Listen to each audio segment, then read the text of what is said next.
There were many iterations of the world that Magnus designed. Some well-known, like Hermaeus Mora or Sibandus, others less so. Eventually, they settled on the design you see today. Put simply, the wheels are the literal clockwork that drives the world. Its underlying mechanisms that make the sun rise and the weather change. It was first proposed by Lorcan, designed by Magnus, and then later discovered by Sothasil, who took control of it and made the Clockwork City.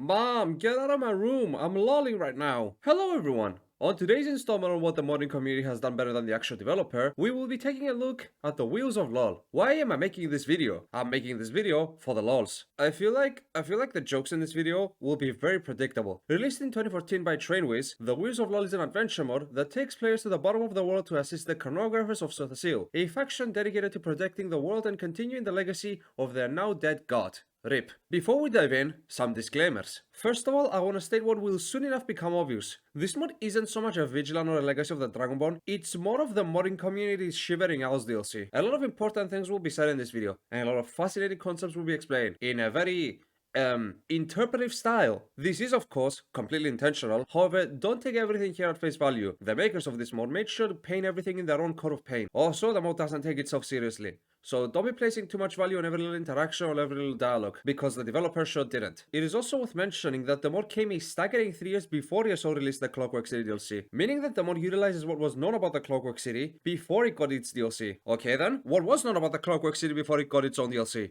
Not much. Let me tell you, definitively and excruciatingly, definitely not much. So the mod authors had to come up with a bunch of stuff to fill in the blanks. In particular, I have researched land and sea, sky and earth, moon and sun, and I have found nothing regarding an order of chronographers that is made up of clockwork fabricants in the Elder Scrolls universe. So unless I post this video and the top comment roasts me about how little I know my own favorite part of this franchise, I just want to say that they seem entirely made up, much like the Elder Scrolls franchise. This is so sad. Alexa, play Despacito. Speaking about my favorite character in the Elder Scrolls universe, although knowledge of Sothasil will not be essential in order to understand what is happening with the plot of this mod, he is referenced every 5 words or so. So I highly recommend you check out my video on Sothasil. He is one of the best written characters in this franchise. He spills the beans, lore-wise, quicker than a British person vomiting right after breakfast, and not to mention that he's extremely based. On a last note before we get into the actual mod, much like Apotheosis, this mod makes use of non-canon sources of Elder Scrolls lore, and by that I mean the Love Letter to the 5th Era and the Coda. Although I think most of the things mentioned in those writings are pretty good, they are not canon. It is also the case that they are pretty out there, even by Elder Scrolls standards. In short, I can confidently summarize the next hour of your life only using a single Rick and Morty clip. It's getting weird! Okay, let's get into the mod. Okay, I've got a good one. Why did the chronographers use the Wheels of Lull to fall asleep to? Because it's just a bunch of lull-abies. Awful, just awful. To begin the mod, we have to go outside an open settlement in Skyrim, where we get the following message. You feel a shift, if that is the right word. It feels like something happened, yet you hear nor see anything. Then we're approached by a fabricant named Millisecond Lavados. Found you, I did! Numenar says he wants someone, Lavados finds them, and here you are. Heroes always wandering around, easy to find. Good thing, because she's in danger. Who is in danger? Who does it matter? What does it matter? You're a hero. You look the type. It's what you do. Someone's in danger. All my friends are in danger. Will be in danger. Whichever. You want me to save you and your friends? Yes. No. Maybe. Hard to explain. Not my area. Too broken. Too many mechanisms, mostly unmoving. Can take you down, though. Introduce you to the team. Let them explain. They love explaining. Okay, show me the way to your friends then. 2? Not 2. Down, deep down. Low as you can go. Can't expect a chronographer to operate any other way, can you? Have to go down no other way. From there, he tells us to go to Stonehall Mine to meet his friends, and then he shuts himself down so he can take his core, aka his Numina, and take it to the mine. I feel like the mine is a good soft introduction to how this mod does questing. The mod does questing brilliantly. Every single person I have seen play this mod, including me, got stuck in this mine. Yet the way to progress forward is beyond simple. You just have to go to 2 different areas and push 2 different levers. 1 in each area. When you do that, a path opens that allows you to progress. The mod does an incredible job at using Skyrim's limited resources to create puzzles, obstacles, and yes, chase sequences.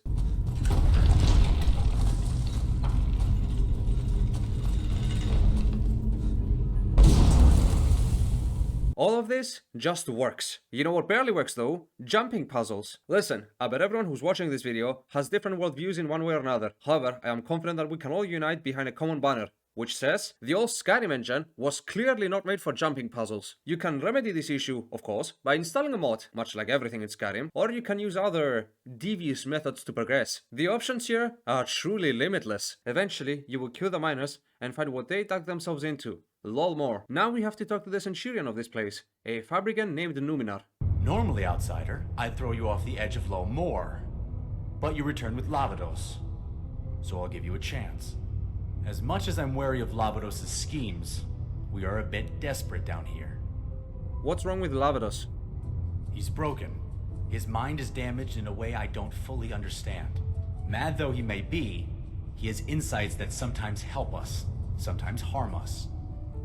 He brings things, people, and it is usually a 50% chance that it turns out bad for us. So that's a chance I'll give. I have with me an old septum, a coin, tarnished on one side, much like your empire outside. I will flip it, and if it lands on the unsullied side, you may stay. Otherwise, you will find your home in the equations below.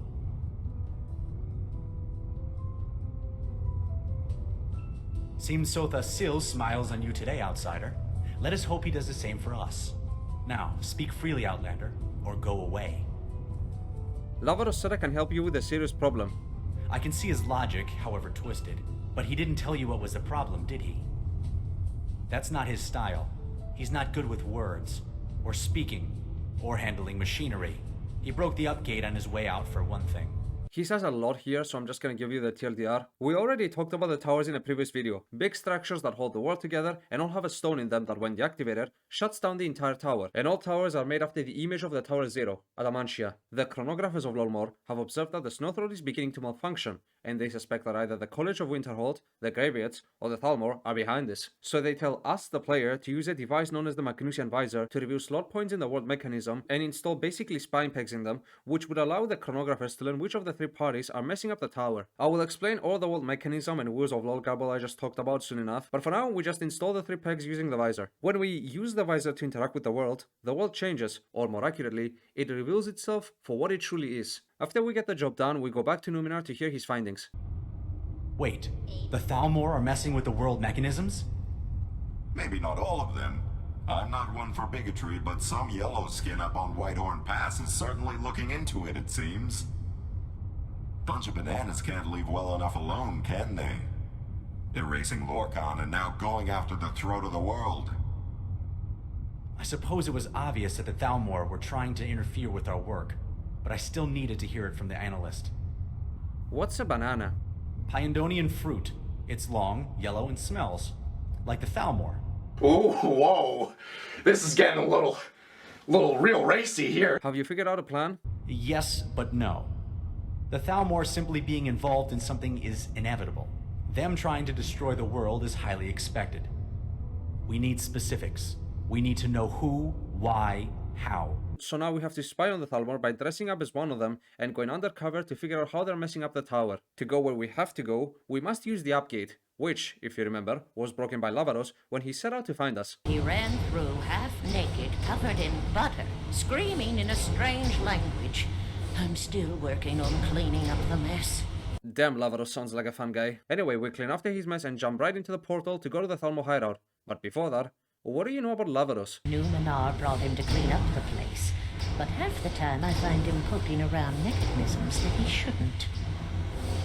I don't trust that little man now. He talks like he's crazy, but acts much differently. Watch yourself around him.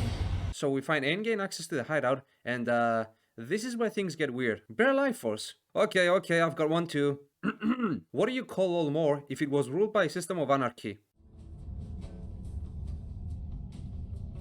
Lull less. The lord of this place is an ex-Sijic 10th Thalmor mad scientist named Archeron, and he's the main villain of this mod. You have failed to inform me of an essential message. Not entirely your fault, I admit, so I will be easy. I think an hour on the rack will be good. Yes, my lord. Thank you, my lord. His whole shtick is the same as that of every other Thalmor, and do the work of Lorcan and ascend the entire Elven race back to their Magna G form, which was apparently lost after the creation of the world weakened them, and then the Aedra decided to set out the rules of the world in the convention. To do that, apparently they have to undo the divine law, and the only way they can figure out how to do that is by blowing up the towers. Because if you remember, the towers uphold the divine law. By doing so, they hope to blow up Nirn and kill every lesser race, which will somehow lead to them reversing the work of Lorcan and Magnus and make them gods. Is this a sound plan? I don't know, you tell me. Or more astutely, maybe the guys that tried doing this last time can tell us both if this is a good plan. Oh well. Anyway, this guy is pretty gnarly. He basically tells us, yeah, I'm gonna lobotomize you and turn you into a brainwashed / brain-dead subject of the Dominion in a few days. Till then, feel free to just wander around the castle. The manor is full of, my child's first creation engine deleted files. In the basement, we can find this note. Poring over the notes of both Sothasiel and Plotinus Maro's biographies, I believe I have finally discerned what this strange material is. Opening up the boundaries of Magnus's work was difficult, but it seems that the liquid is not an after effect of ripping reality into two, but rather the result. It is the lifeblood of the world. Liquid equations. But much more than that. Injecting it, subjects showed an amazing increase in vitality, although often at the cost of mental sanity. More pertinent, the material, under the right circumstances, can be hardened, twisted, and most importantly, shaped. Sothasiel not believe me to think that he used this material to build the so-called imperfect, a mechanical being to which he uploaded all his imperfections. It is evident that the material reacts to memories, which has led me to dub it Memodernis. An appropriate name, but I can do so much more. I have sent numerous agents down into the valley to open up more nodes for harvesting. Indeed, with the vast amounts of material I have retrieved, I have been able to construct a similar giant automaton, a creation I call Ramon. No doubt it will come in handy. So this guy found a liquid that allows him to enhance his subjects and gain power over the boundaries of Magnus by meddling with reality itself. So we go deeper into his dungeon, only for him to capture us. We want to destroy the world, yes, but if we do, you all return to the immortal forms from whence you came. And if we don't, then there's no harm done. It hardly seems like something to vilify us over. After all, what benefits us benefits all, no? Your experimentations seem a bit much. That, I must admit, is a personal passion of mine. I do so love picking apart life and seeing what makes it tick. Ethereal travel, soul gems, the wheels of Lull. I've studied and managed to discover quite a few things from them. Again, good day to you.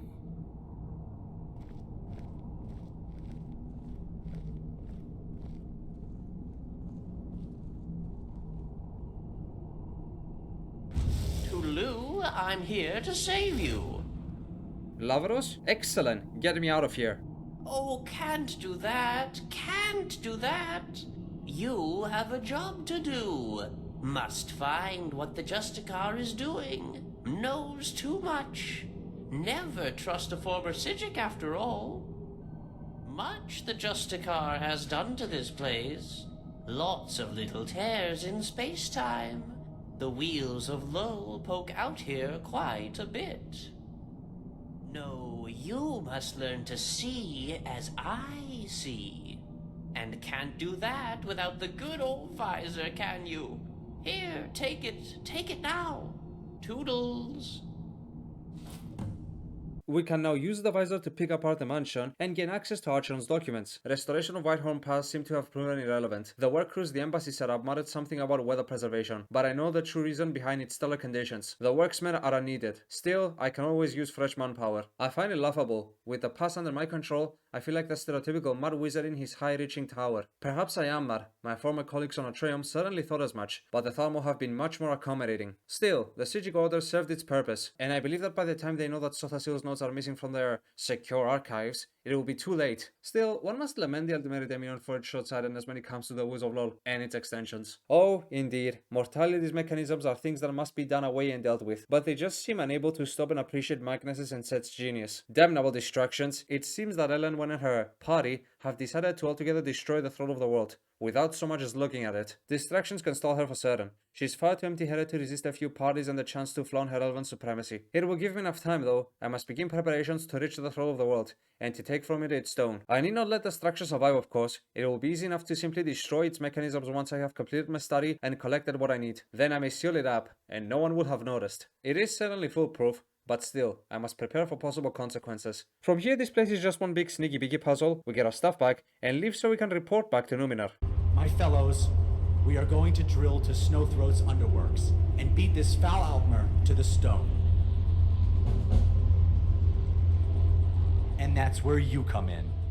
You mean you don't have access to the stone? We monitor and guard it, but no, we are not able to reach it. To do so, we must build a borer, a drill, and carve our way through rock and gear to the underbelly of the throat of the world. Now we need to find a titanium drill to dig our way to the cave. The Stone of the Snowthroat. Before we get into the boiler and thus enter a huge puzzle section, I want to take a little detour and explain the whole thing about Wheels of Lull and mechanisms of creation, and moreover, I want to explore Lol Mor a little bit. See, Lol Mor is a bit more like a settlement than it initially meets the eye. There is a blacksmith that sells you very droopy gear, hope you all dig my new shades. It has a librarian which we will talk about shortly, and every resident has their own house. Numenor's house has a bunch of books in it, a red FRF unit that exchanges hearts for dice, sure, why not? And an item called the Idiot's Lantern. Something about this lantern disturbs you. You feel like if you pick it up and use it, very bad things will happen.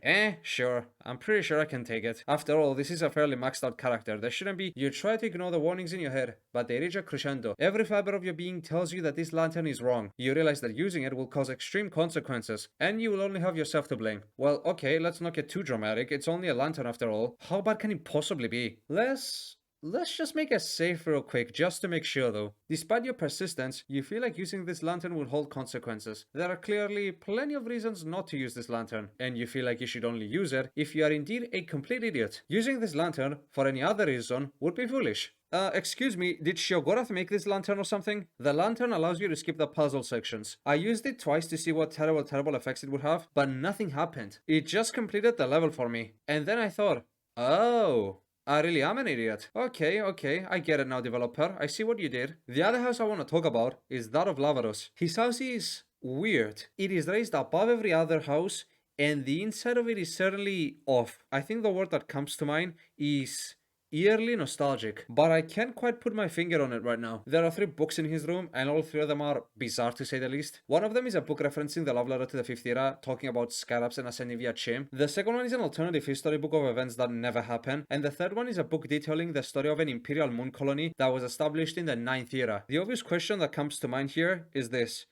What the fuck? We can talk to Lavaros in the main hall, and hopefully get some answers, or at the very least, some hints.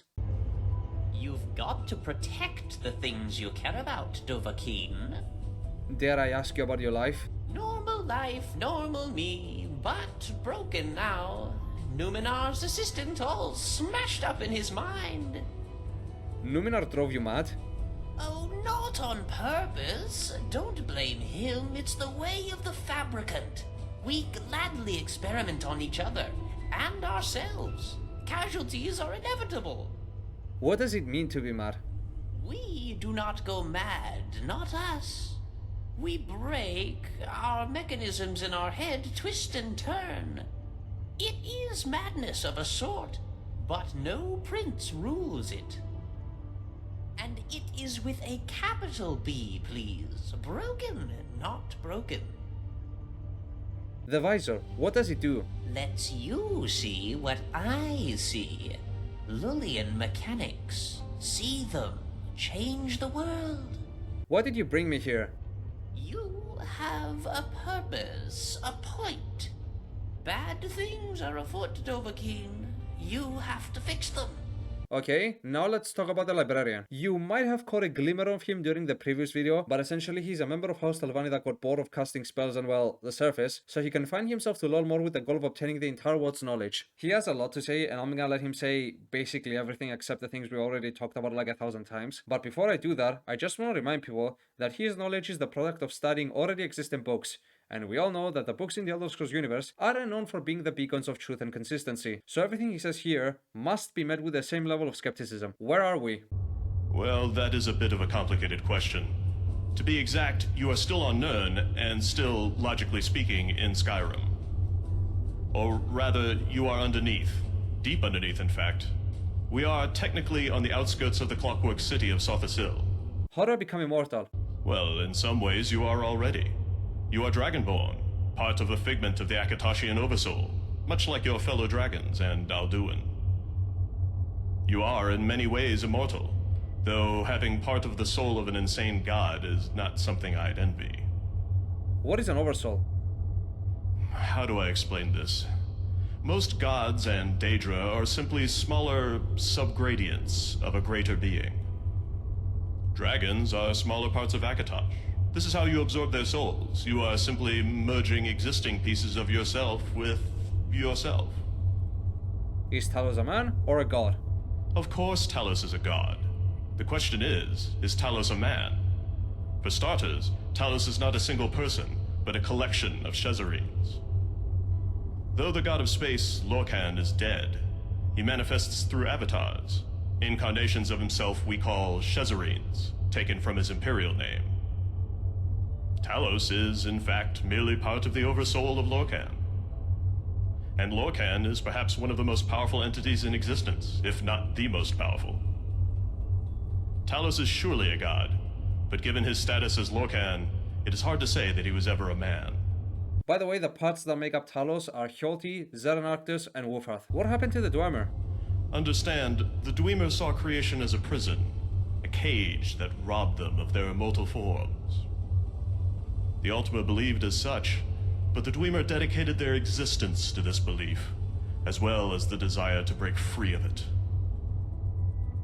They eventually proposed a god of their own, a machine called Numidium, which would break apart the world and free them of their mortal coil.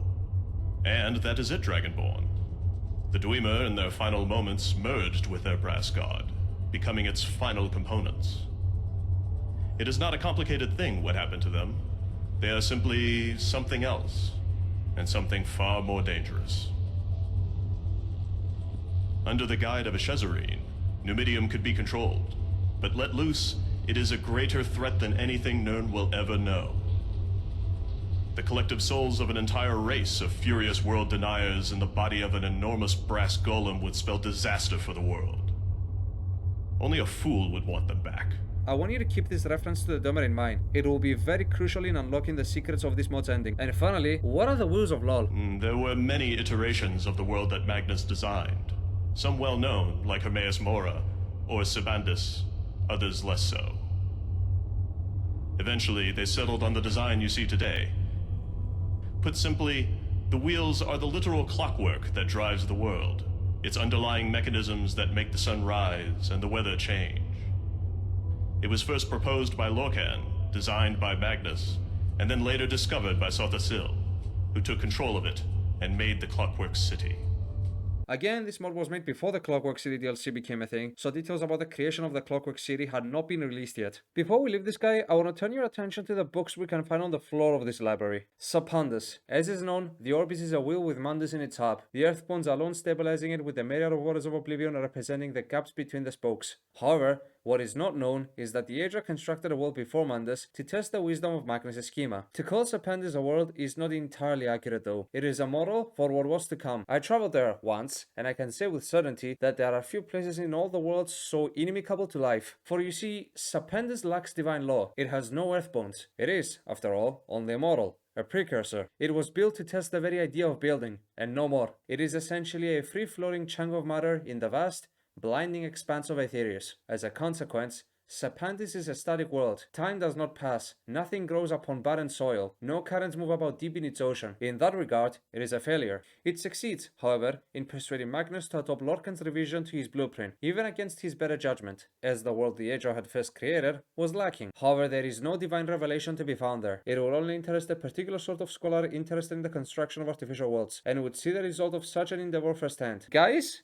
and I cannot stress this enough, in the world of the Wheels of Lull, the Elder Scrolls has its own version of the backrooms, and I'm so here for it. Okay, too much off-brand lore has been said, let's get back to the puzzle areas. Every now and again the mod will place the player in basically an elaborate dungeon full of bosses, puzzles and loot. I heard it being said that they remind people a lot of the Legend of Zelda dungeons. I have never played Legend of Zelda, so I am willing to take this observation at face value. The loot in these dungeons is always interesting. The main thing the player has to gain from them is always an item that allows them to progress through the dungeon itself, and also comes up in the following dungeons. For example, here you can get a rod that allows you to interact with the blue spikes to reveal new locations or mechanisms. You can also use it later on to restore a watchman, which can guard Lord more. Pretty neat. Another thing to be noted about these dungeons, the developers of this mod don't do boss health bars. They have ascended above such pathetic levels of boss fight. Instead, every single boss is invincible through conventional means and can only be killed by using the artifacts we gathered in these dungeons. The mod does a good job at creating new minigames to kill these bosses. It definitely felt a lot more interesting to me rather than the usual go kill big chungas or exterminate a small village worth of people that keep attacking you one at a time. And if you do so much as dare install the mod that makes all of them attack at the same time, you will die instantly. Well, yes, I am looking at you beyond the reach. How could you tell? Obviously, some people must have found these dungeons difficult to navigate because the Idiot's Lantern exists. I only got stuck once in the first dungeon, and when I googled what I was supposed to do, I then proceeded to do the XQC worm crawling, buffered by my lack of IQ. In all honesty, they really aren't that difficult. Just look around you a little bit, and remember that walking in the same corridor for the 11th time probably means that you should probably look somewhere else to progress. Eventually, we find the titanium drill and kill the fabricant that guards it by throwing hot lava at it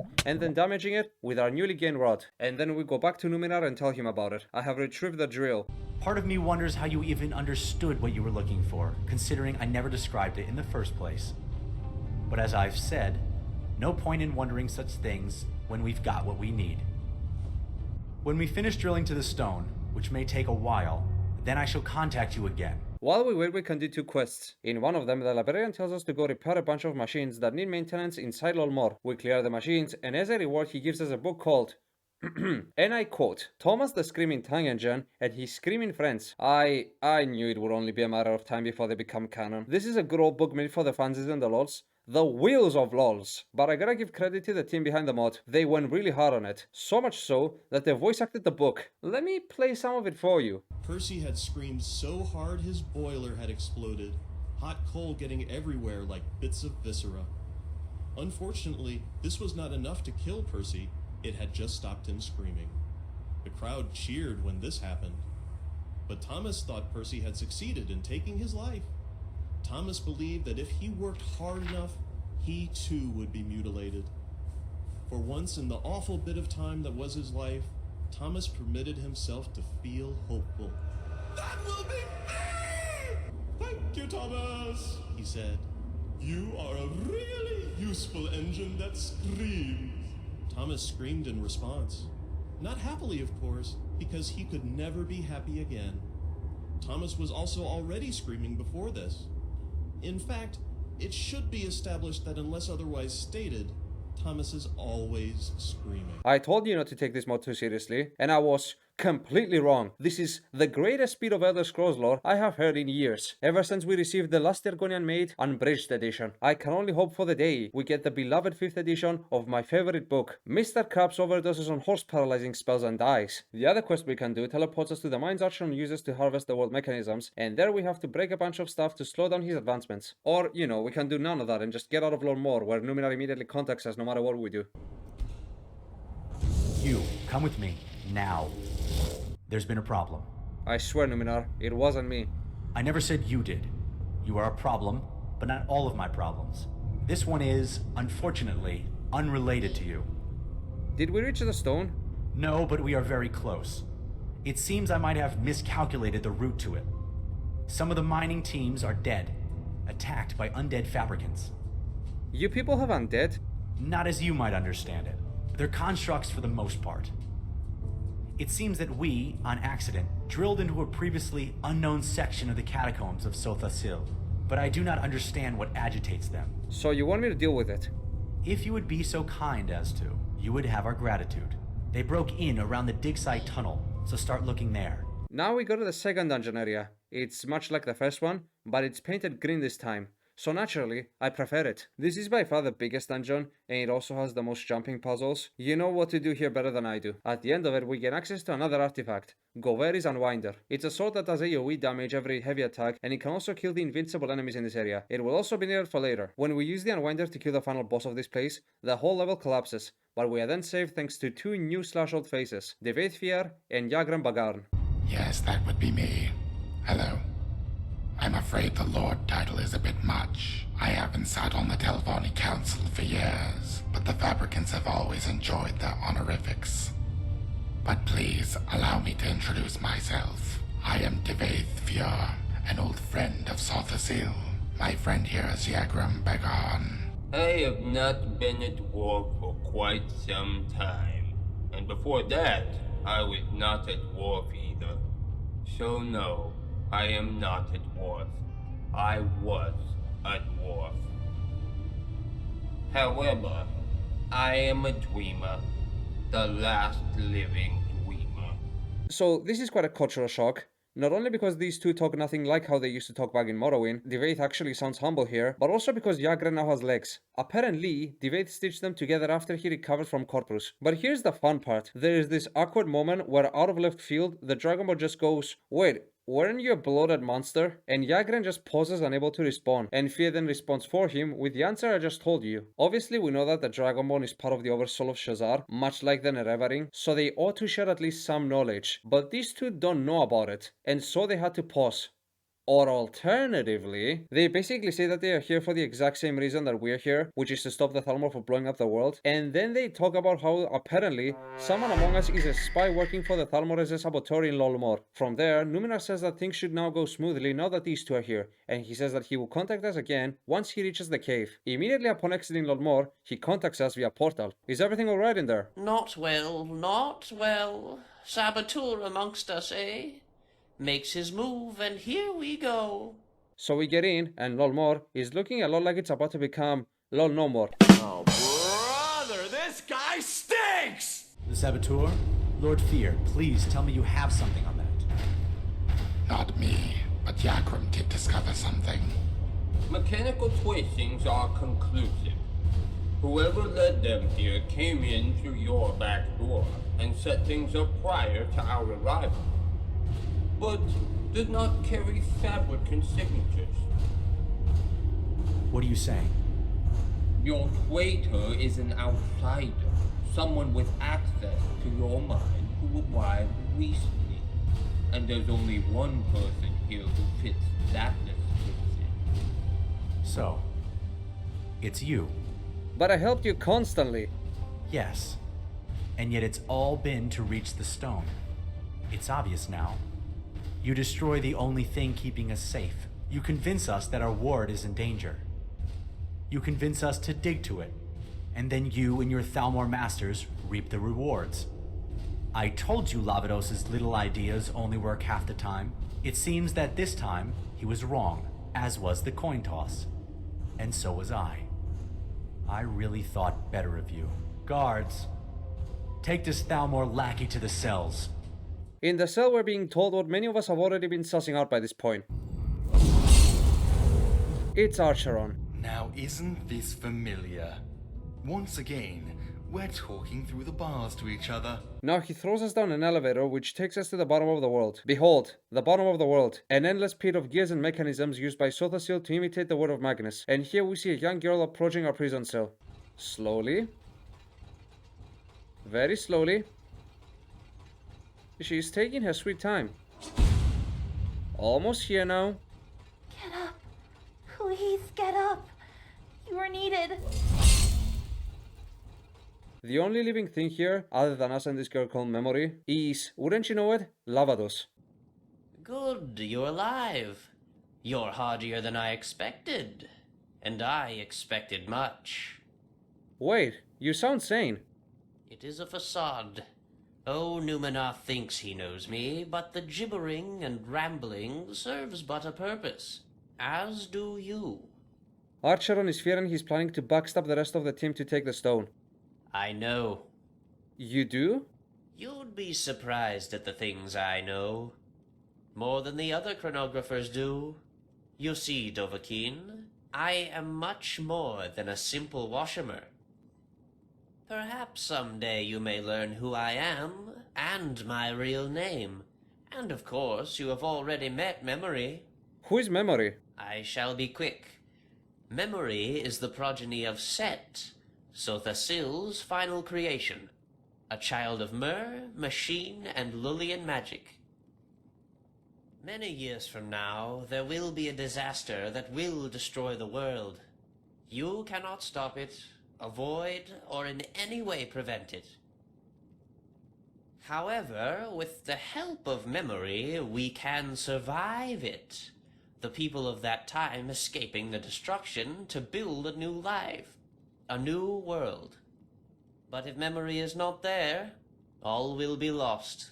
So how does this factor into the thrill of the world? My cohorts believe the Towers of Nirn only keep reality stable. They are, as always, half right. The towers do not just keep Nirn alive, but Memory as well. She is young, barely above that of an infant, and she cannot survive on her own. That is my job. I care for her, keep her safe, until she can walk on her own. But with each tower that falls, Memory has been placed further and further into danger. If the Justicar reaches the Stone of Snowthroat, a thing we call the cave, he will use it, and he will destroy it. And when it dies, so will Memory. You may not feel the consequences, but your children's children will, as will the rest of the world. So I just escape, reach Archeron, and kill him. Simple. You cannot kill Archeron. He has, though rudimentary, an understanding of the Wheels of Lull far beyond that of normal mortals. He has, shall I say, hacked himself into its mechanisms, making himself and his foul experiments all but indestructible by normal means. So, of course, you will use unusual means.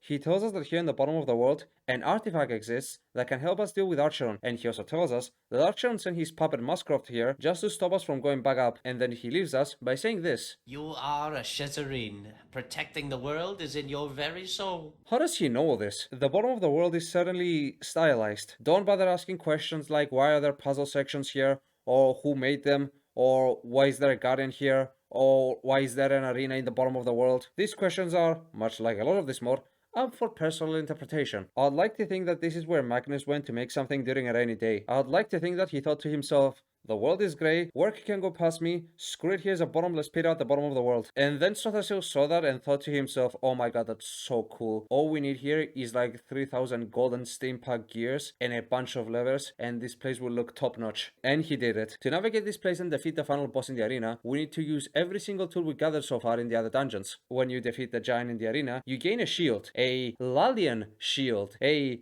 Shield. From this point we aren't really playing Skyrim. This shield transforms the game closer to Grand Slam Tennis 2009 edition. When you bash with a shield, you release a shot that reasserts the laws of reality and sends Thalmor mutants, constructs, and undead flying. Wait, Kotho, if it reasserts the laws of reality, shouldn't it just despawn them like it did with Dagoth Error the Dwemer? Damn, lovely weather we're having in the bottom of the world today. That's crazy! We use the shield to throw the golem into the pit, only to progress and do the exact same thing to kill Muscroft this time. But here we have to do it many more times. I forgot to mention, the music in this mod sounds like the Elder Scrolls Redguard had an out-of-wedlock child with one of those weird Minecraft discs that would always make you feel creepy as a child when you listen to them, and at some point Half-Life 1 OST got mixed into the equation. It certainly sounds good, but it gets me acting all weird. Like, she wheels on me until I lol kinda weird. So we kill Muscroft, and then go back to lol more or less no more, only to find that the only person left there is the librarian, who tells us that he knew that fear was Archeron all along, but he didn't do anything about it because he knew that we would show up and do the right thing anyway. And then he tells us to go after them because by this point they probably reached the stone already. The cave is crawling with Thalmor mutants, or more accurately, overstretched Thalmor game assets. We throw them down the world using the shield, repair the drill to access the place Numenera and Archeron are, and then this happens. Oh, hi. Numenor, Fear is actually Archeron. I think I know that already. You do? Does everyone just know? Maybe not a few of the team, but the sudden appearance of his constructs tipped me off. There's also the fact that he's standing behind you.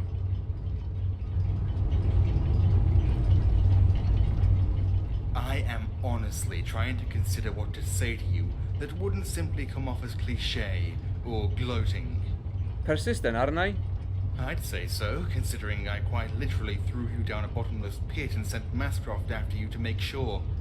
Given that you're alive, I think it's quite clear I need to throw you down a deeper pit, and send someone much larger after you.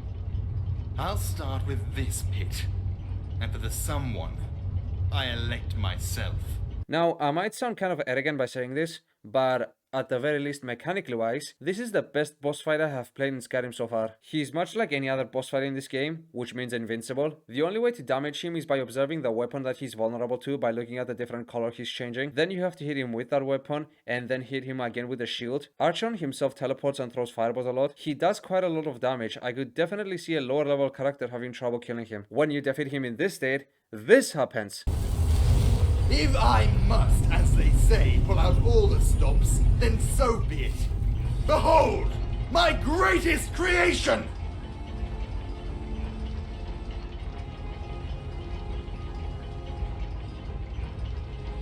How do you even do this in the creation engine of 2012? This is pretty easy, just keep hitting him with a shield and avoid the fireballs he throws at you. When he's finally defeated for good, we get teleported somewhere far away. We find ourselves in a very bright chamber, and in front of us is Lavaros, and behind him is Memory. Before we get to Lavaros, I just want to hear what Memory has to say.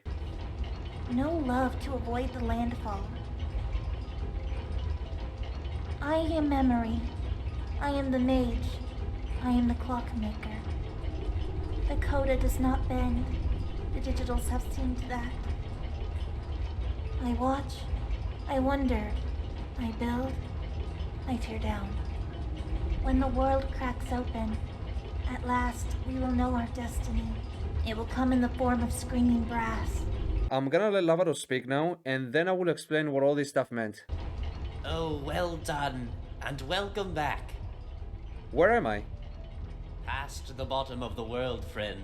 You fell all the way down. This is the core of Nirn. This was Magnus's workshop. This was the central mainframe of Sotha-Sil. This is Memory's room, and to some extent mine. And Archeron? Dead. More than dead. Poor bastard integrated himself into the mechanisms so much that upon his death, his soul became a part of the machine. Now he will be splayed out across its gears and equations forevermore. Still, I've seen worse happen, and serves him right.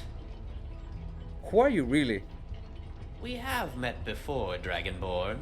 You don't remember, of course. Let us simply say that I understand what it means to walk in the shoes of a god. That I owe a favor to an old friend who I left neglected. Let us say that I am as much a godfather to Memory as I am an architect. Take care, friend. We shall return you back to Lull Moor to watch over the tower. Will we ever meet again? We'll see each other again come landfall. For now, the wheels of Lull shall turn unmolested. You're back. Have you seen Lavados? I don't think Lavados ever existed. Oh, that happens sometimes. Bro, are you high? And with that, the more ends, with Lavados going to help Memory grow up and the tower known as the Snowthroat still intact. So, what was that ending? Who was Lavados? Well, let's brainstorm. Mad though he may be, he has insights that sometimes help us, sometimes harm us. We have met before, Dragonborn. You don't remember, of course. He brings things, people, and it is usually a 50% chance that it turns out bad for us. Numenor brought him to clean up the place, but half the time I find him poking around mechanisms that he shouldn't. He wishes to be all things at all times. Every race, every gender, every hero, both divine and finite. Let to simply say that I understand what it means to walk in the shoes of a god. Vivek is my brother. I told you Lavados's little ideas only work half the time. But in the end, you can only be Vivek. Oh my god, he turned himself into a robot. You might be thinking that with this theory I have officially hit the deep end, but that is where the rest of the explanation behind the ending comes into play. Now we have to talk about the Korra, and although I said it before, now I mean it. This entire section is not canon. It is cool AF to be sure, but nothing about the Korra is grounded in any sort of Elder Scrolls lore. The Korra Memories referring to is an unofficial digital graphic novel produced by everyone's favorite ex-writer for Bethesda, Michael Kirkbride. The plot of this novel is that the original Numidium comes back during the late 5th era, but this time Talos, and by Talos I mean Hjalti, Wolfpath and Arctis, aren't in it. What is in it, however, are the souls of thousands of bitter Dwemer that have all lost their consciousness and basically do whatever their brass god tells them to. And the last command their brass god got was from Talos, and that command was, destroy all the Altmer. Eventually the Thermo destroy the remaining towers in an attempt to hopefully blow up Nern and become Magna G again. That doesn't work. Wow! The Numidium exterminates the entire Altmer race, good, and it almost does the exact same thing for the Khajiit and the Danmer. Not so good. But it is stopped by the Nerevarine, who comes back from Akavir using the Akulakan and begins to battle the Numidium. He eventually fails to stop it from destroying the world, but he does give people a lot of time to escape, and with this escape they flee to the moon Mesar and set up a colony there, and when the Numidium shows up there, it is defeated by a Danmer noble called Jubal Unsul, who eventually either becomes a new man and reaches Amaranth, or his child with Vivek reaches Amaranth. By the way, Vivek is a hermaphrodite, which is why he's able to have a child with another man, in case you were ever curious. I sure wasn't, but you know, you might be. This entire event I just described is an event known as the Landfall. We'll see each other again come landfall. Landfall does not refer to the end of the Kalpa. Mandus is still intact, but it does refer to the destruction of Tamriel and the migration to Maser. Okay, all I said was interesting and all, but how does that tie in with the mod? Well, beyond confirming that Lavados is in fact Vivek and explaining the way Tandrom the Librarian spoke about when we asked him about the Dwemer, there is another dimension to the Korra. You see, the Korra is Michael Kirkbride's way of opening up the Elder Scrolls franchise to different creators and allowing them to create their own plots inside the universe. And the Wheels of Lull is exactly one of such creations. And that is the essence of the mod. Sothasil, seeing the impending chaos to come, created memory before his death with the purpose of saving the world from landfall. And after the destruction of the Tribunal, Vivek seeks to preserve himself by turning himself into a fabricant and guarding memory, a last favor to his beloved friend who got killed by the wife of his other best friend, who then reincarnated himself just to kill his ex-wife and his other good friend. But Vivek, aka Lavados, knows that he alone cannot protect memory from the Thalmor, and so once again he enlists the help of his old friend, or at least he enlists the help of a part of the Oversoul that makes up Lorcan, which both the Nerevarine and this new character share, and that character is the Dragonborn. And that was the plot of the Wheels of Lull. Before I give my usual spiel, which I give at the end of every single one of these videos, I feel the need to address the ramifications created by what I just said. Prior to making this video and the Apotheosis video, I had never really read or really cared about the Korra. If you watch that video, there is a moment where I see the letter Phi, not knowing what to make of it because I hadn't read the Korra and I didn't know that that is basically a stylized version of the symbol of the Korra. It was funny because I went from being completely indifferent to the Korra to making back-to-back videos on it. There's a bigger discussion to be had here, and it is one that I cannot possibly do justice in this video, but I want to at least start it so I can hopefully come back to it during a future video. And so I dare rather the question: was this lore better than the lore we got in Oblivion, Skyrim, or ESO? I plan on coming back on this topic eventually, but for the sake of being brief, I will respond by giving my own opinion. No, I do not think that this style of storytelling is better than the one we got in the games after Morrowind. That being said, this video has given me a newfound appreciation for it. It has allowed for the creation of some pretty amazing works, and if you look at projects such as this or Apotheosis, it is a beautiful spin. And if you have watched this video this long, then I'm guessing that you at least agree with me on that one. Thank you for watching this video. Maybe I let the dialogue of this mod play for a bit too much during this one, and the reason why I did that was because there are a lot of subtle details in this mod that all paint to the greater picture I just mentioned, and I felt the need that those had to be displayed. This mod is much shorter than the other ones I covered on this channel, so it shouldn't drag the video too much. Hopefully. What will follow after this video is a series of lighter videos in an attempt to maybe spice things up a bit. You know what else spices things up a bit? Bigger numbers. Make them happen if you like the video. And with that being said, I was Kotho and I lolled 5 times this morning alone. The doctor keeps telling me to sign up to rehab, but I just lolled on him as well. Now he's suing me for $500,000. And Thomas learned never to trust anyone ever again. And the last bit of his heart died there, and with it, any belief he had in the goodness of